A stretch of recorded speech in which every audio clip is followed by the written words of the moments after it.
Chapter 10. The problem with writing about your life when you're old, the modern-day term for those 85 and older, is that you often have to rely on journals you wrote long ago. Or, if you were taking a short story writing class, as I was at the time, you must sift through and weigh the reality against the fiction. And of course, there's memory. But as any expert on aging will tell you, the memory of someone whose children are nearing Social Security eligibility isn't the most reliable. Who knows how much that person has dreamed up or embellished over the years? So with that in mind, please don't ask me to swear under oath about every little detail. But I assure you, the general gist, for instance, picking up the goat at the doctor's office one dark and stormy night, is cross my heart and hope to die true, as is the fact that there really was a letter. The next morning at breakfast, I was still grumbling about Mrs. Sandmeyer, Arlo Thompson, and the kids having fun watching TV while I was out battling the storm.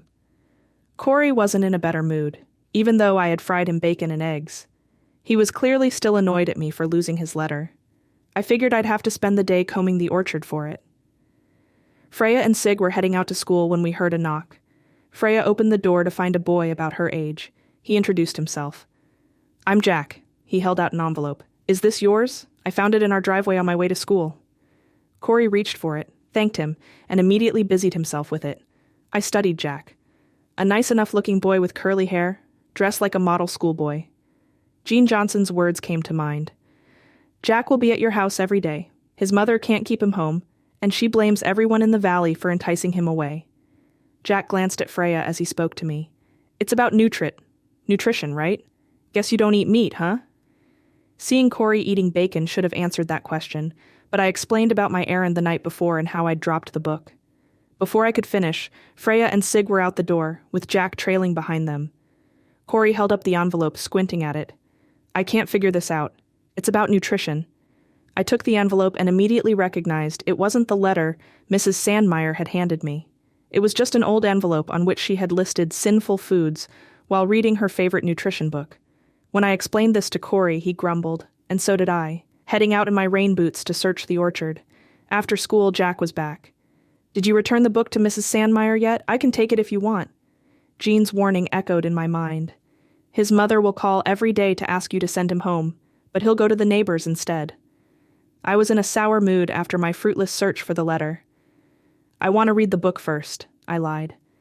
Really, I figured Mrs. Sandmeyer would enjoy basking in her missionary efforts for a bit longer.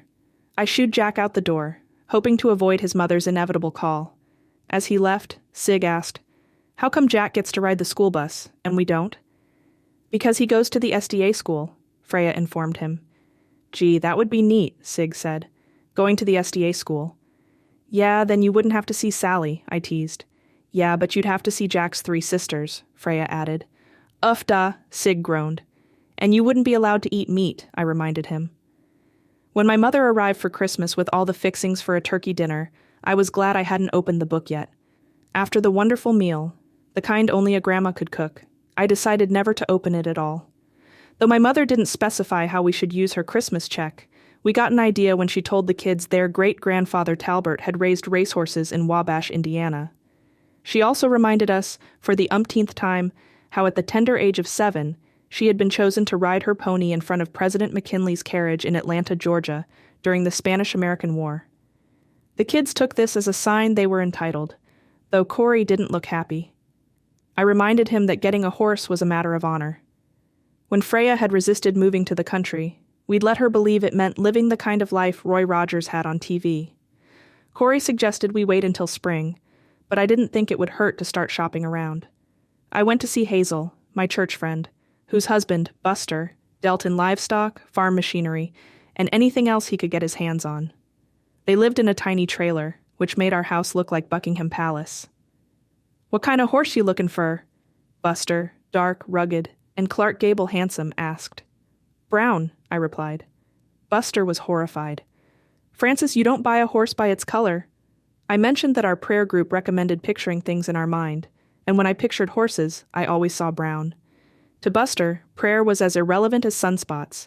He explained 101 other things to look for, but I wasn't really listening because I figured I knew a horse when I saw one. The information I was really after was the price. "How much am I going to have to pay?" I asked. "What you got?" $85, I said. That was Mama's check minus $15 for expenses. Impossible, Buster said. Even in winter, when people are practically giving horses away, you ain't going to get no horse for $85. With that, Buster gave me the names of his horse trading friends and sent me off with one final directive. Be sure and look at the horse's teeth. I smiled knowingly, even though I didn't have a clue. When the kids and I got out into the marketplace, which in horse trading is usually someone's muddy pasture, I began to understand the complications. If I hadn't seen it for myself, I'd have never believed there were so many sizes, shapes, and colors parading under Webster's definition: large, solid-hoofed, herbivorous mammal. It was like pin the tail on the donkey. Blindfold, turn around 3 times, and stab. To complicate matters, the kids fell in love with every large, solid-hoofed, herbivorous mammal we saw. When I quoted my figure, however, every horse trader threw up his hands. You ain't going to get no horse for $85? My mother called every day, and when I explained that we were still shopping, she encouraged me.